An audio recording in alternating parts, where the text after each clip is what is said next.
prêchent la foi, ils parlent de miracles et pourtant leurs fortunes font débat. En République démocratique du Congo, le christianisme est bien plus qu'une religion. C'est un pouvoir social, médiatique et parfois économique. Certains pasteurs rassemblent des milliers de fidèles chaque semaine. D'autres génèrent des millions de vues en ligne. Et quelques-uns ont bâti de véritables empires financiers. Mais jusqu'où va l'influence spirituelle et où commence le business ? Aujourd'hui, nous allons dévoiler le classement des 10 pasteurs congolais les plus riches en 2026. Un classement basé sur des estimations croisées des sources publiques et des données mises à jour. Et attention, le numéro 1 choque, divise et dépasse tout ce que vous imaginez. Numéro 10, Espérance Mpakadi, discret mais influent.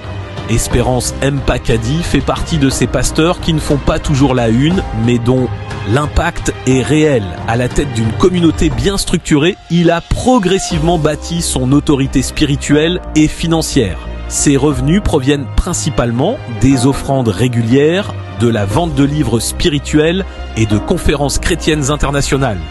En 2026, sa fortune est estimée à environ 900 000 $, en légère hausse par rapport aux années précédentes. Pour certains, c'est le fruit d'un travail constant. Pour d'autres, le symbole d'un christianisme devenu rentable. Numéro 9, Denis Lessy, le prophète. Impossible de l'ignorer, Denis Lessy est l'un des pasteurs les plus médiatisés de RDC. Franc-parler, polémique, buzz permanent. Il maîtrise parfaitement l'attention. Son influence repose sur une forte présence sur les réseaux sociaux, des interventions médiatiques fréquentes et des séminaires spirituels facturés à prix élevés. Contrairement à d'autres, il capitalise énormément sur sa visibilité. En 2026, sa fortune est estimée à environ 1 million $. Une réussite pour certains, une dérive médiatique pour d'autres. Mais une chose est sûre, il sait transformer l'audience en revenus. Numéro 8, évêque Pascal Mukuna, pasteur, entrepreneur et acteur politique assumé. Pascal Mukuna ne s'est jamais limité à la chair. Il a investi dans les médias chrétiens, plusieurs entreprises privées et des projets à caractère social. Son discours engagé lui a valu autant de soutien que de critiques. Mais financièrement, la stratégie fonctionne. En 2026, sa fortune est estimée à environ 1,5 million $, en nette progression grâce à la diversification de ses activités. Un pasteur qui dérange, mais aussi un pasteur qui a compris les règles du pouvoir moderne. On n'est qu'au début. À partir du numéro 7, les chiffres explosent.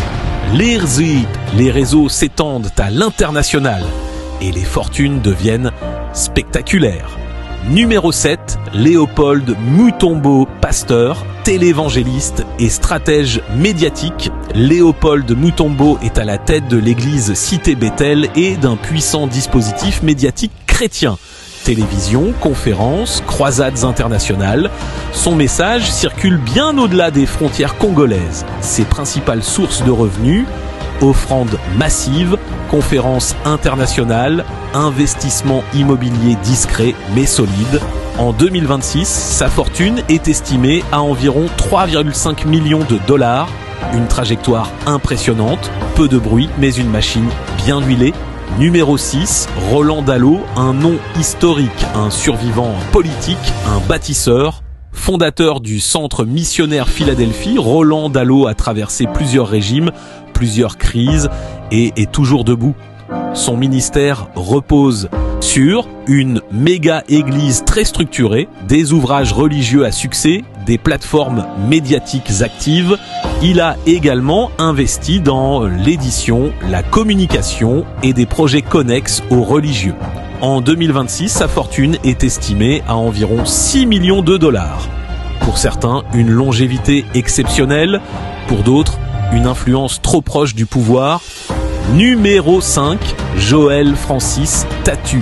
La jeunesse, le digital, la prophétie.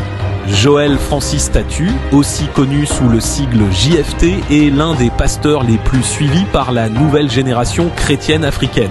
Son ascension est fulgurante grâce à Une présence massive sur YouTube et les réseaux sociaux, des conférences internationales très demandées, des livres et supports spirituels très bien vendus.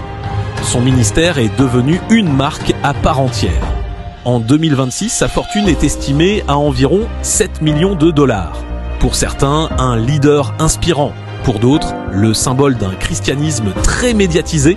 Attention, à partir de maintenant, on entre dans le top 4 des fortunes à plusieurs millions, une influence continentale et des noms qui dépassent largement la RDC. Le numéro 1 est toujours hors catégorie. Numéro 4, Ivan Castanou, un pasteur congolais mais une influence mondiale.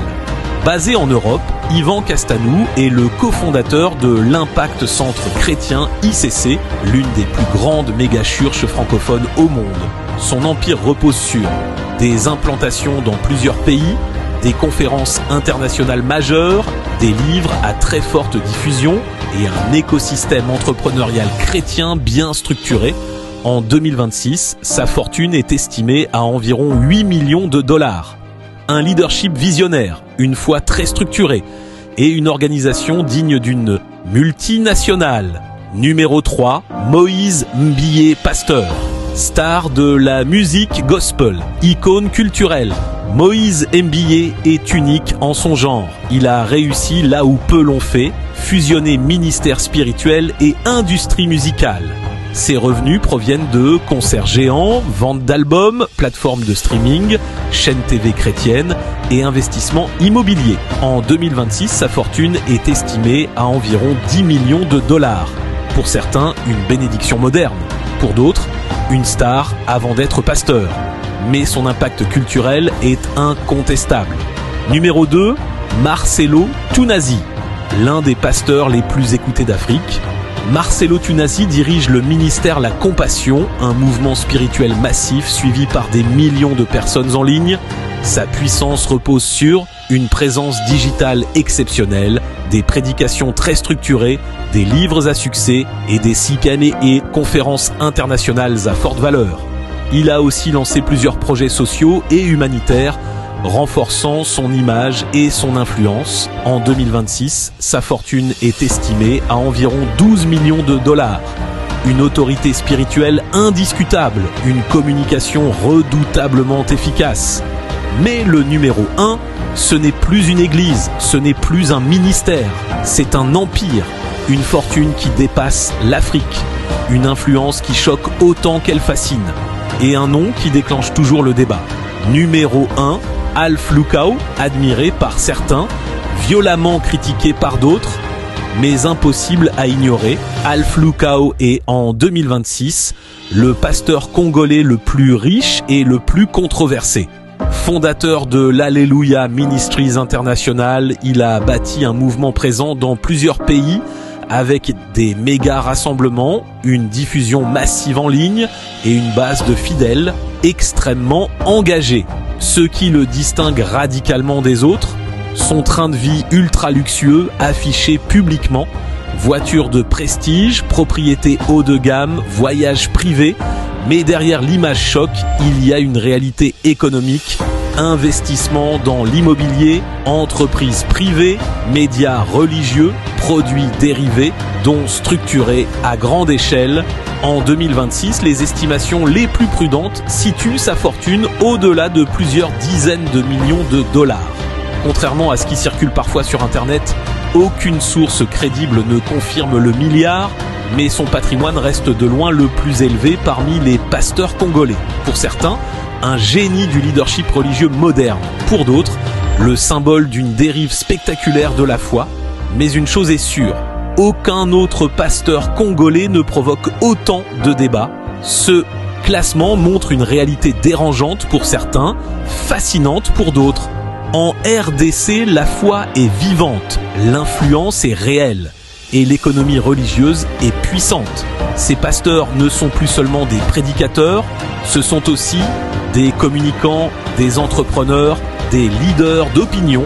Alors une question demeure, richesse méritée ou excès spirituel? Évolution normale ou dérive moderne? À vous de juger. Dites-nous en commentaire quel pasteur vous a le plus surpris et surtout, Faut-il parler d'argent quand on parle de foi ? Si ce format vous plaît, like, commente, partage et abonne-toi pour les prochaines analyses d'Olodé sans filtre. À très vite pour un nouveau classement.